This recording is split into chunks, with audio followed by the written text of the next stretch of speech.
Assalamualaikum warahmatullahi wabarakatuh. First of all, I would like to thank to Allah the Almighty God who has given us mercy and blessing so we can meet in this special occasion with heart and happy. Secondly, salawat and salam always be to our Prophet Muhammad sallallahu alaihi wasallam who has got us from the darkness to the brightness in this world as well as in the next world. Before I start, there is a saying, if you don't know me, you can't love me. So, let me introduce myself first. My name is Regina Karima Putri Farahdiba. You can call me Regina. I'm from Applied Bachelor Medical Laboratory Technologies, Polytechnic Ministry of Health, Yogyakarta. In this special occasion, I would like to say about worm infection. Ladies and gentlemen, parasites are organisms that live in and feed off a living host. There are a variety of parasitic worms that can take up residence in humans. Among them are flatworms, roundworms, and thorny-headed worms or spiny-headed worms. The risk of parasitic worms infections is higher in rural or developing regions. The risk is also greater in places where food and drinking water may be contaminated and sanitation is poor.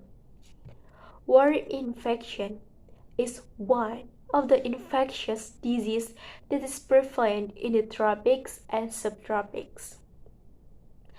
According to the World Health Organization, about 24% of people worldwide have worm infection. Indonesia, meanwhile, has an incidence of worm infection that ranges from 45% to 65%. Environmental factors and bad personal hygiene contribute to worm infection. You acquire infected worms by eating raw fleas from an infected animal, such as cow, pig, or fish.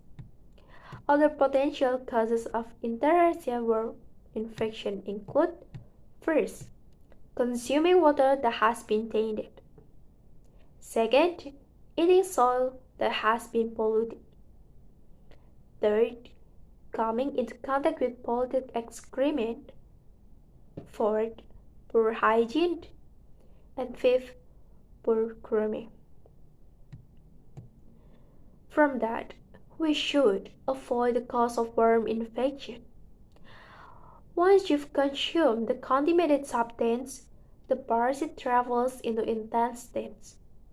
Then they reproduce and grow in the intestine. Once they reproduce and become larger in amount and size, symptoms might appear. Ladies and gentlemen, here is typical signs of intestinal worms include: first, abdominal pain. Second, diarrhea, nausea, or vomiting. Third, gas and bloating. And then fatigue. And then explained weight loss. And then tenderness. Dysentery can also be brought on by intestinal worms. The condition known as dysentery is characterized by diarrhea, blood, and mucus in the stool. A rash or itching around the rectum or vulva can also be brought on by intestinal worms. In some cases, you will pass a worm in your stool during a bowel movement.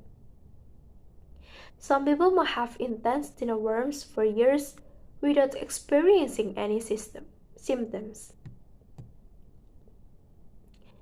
Based on the type of intestinal worm you have and your symptoms, a treatment plan will be developed for you.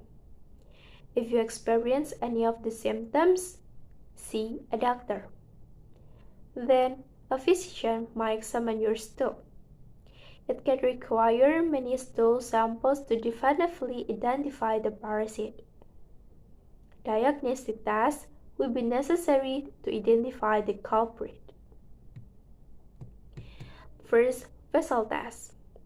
A fecal test involves submitting a stool sample and having it checked for parasites, larvae, or eggs. This test is non-invasive and is usually the only test needed.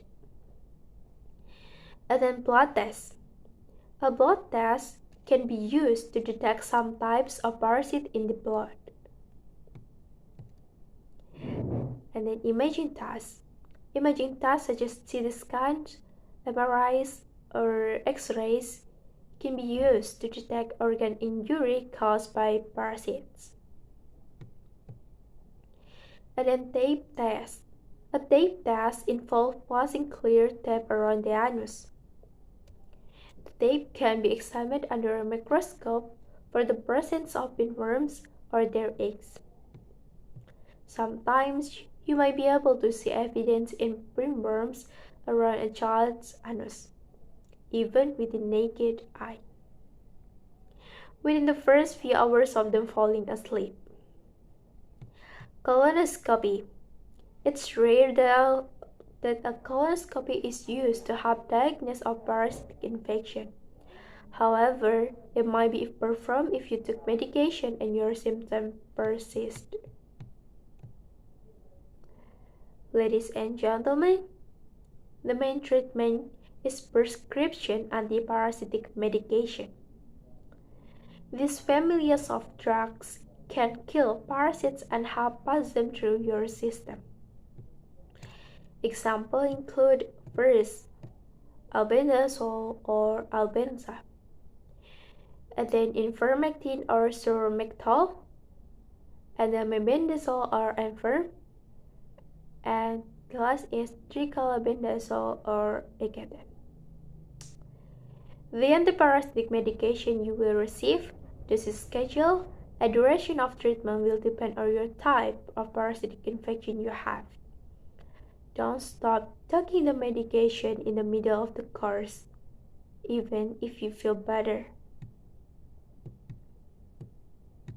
In very separate cases in which parasites affect other parts of the body, additional treatment such as surgery and other medication to address additional problems caused by the parasite might be necessary.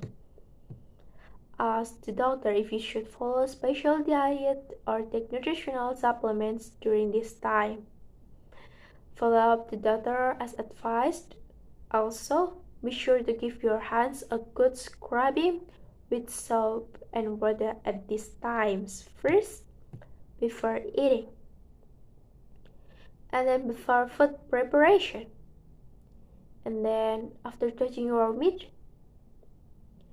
and after using the toilet,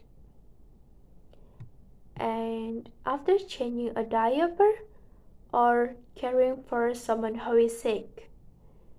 And the last thing is after touching an animal or animal waste. It is more difficult to prevent parasitic worm infection when you are traveling now, especially to regions where sanitation is inadequate. That's when you should be extra vigilant. When traveling, take these steps. First, be aware of how your food is prepared. And then drink only bottled water.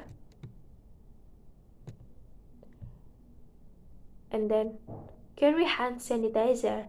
Soap and water is best, but if you don't have any access to soap and running water, it can help prevent parasitic worm infection.